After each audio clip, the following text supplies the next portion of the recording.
Hi guys, Miss Womack here, and I just wanted to send out some praise to a lot of people doing some great things in the classroom.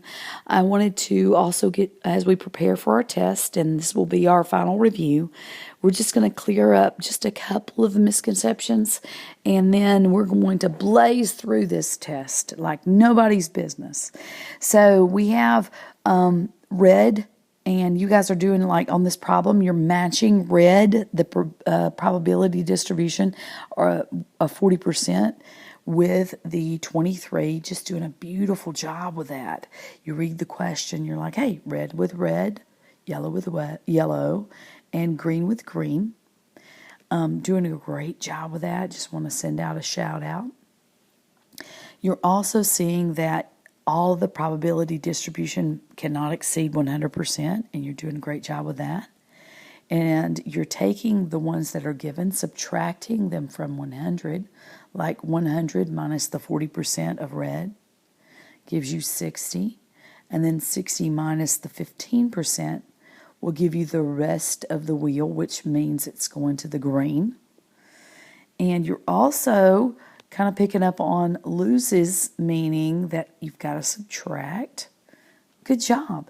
So this problem is just beautifully done. And then there's something I wanted to touch on this second problem. Let's take a really close look at that. This is the only thing I want to say. We set it up and we looked at this and we were like, hey, the 40 goes with the 1/4, and we're going to add that to the cyan is $11, and that's 2/5. And I was so excited that we were matching all of these things. I overlooked something.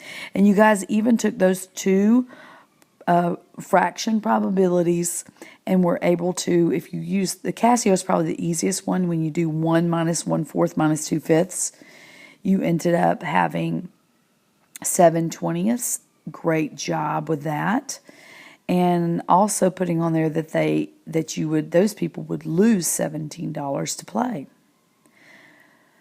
And we were like, thumbs up, this has to be the answer. Everything looks right. Like, all of my probabilities add up to be 1. The 40 is with the purple, and the 11 is with the 2/5, and the 17 has a minus on it. All I'm going to do now is plug it in the calculator, and I'm done. Well, and I was convinced that we were right.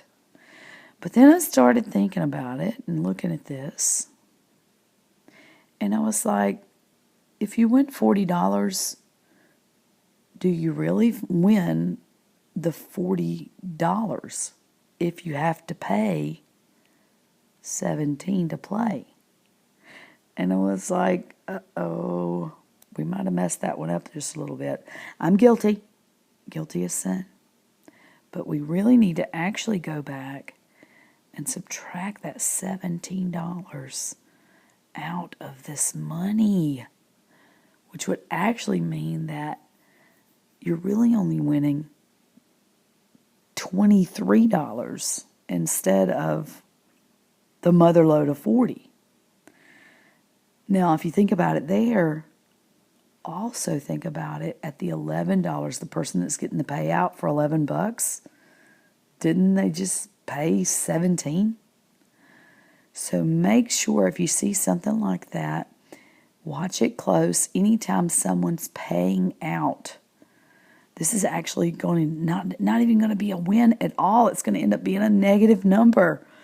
Do you see it? It's actually -6 now when you combine those two terms. So really on this second one, I really, really, really want you to see this. It actually should be $23 win going out 1 out of 4 times.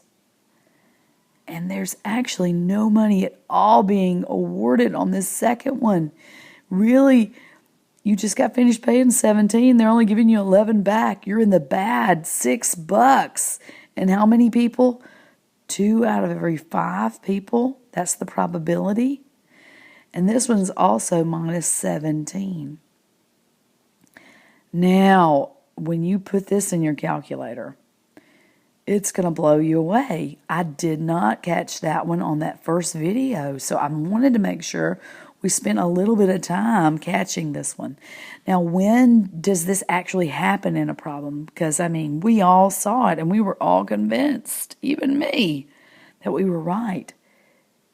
It's going to be when you pay to play. If you're paying to play, you've got to deduct that from your winnings. Even when you win, it really makes sense if you think about it. Hope this helps, guys. Hope this helps.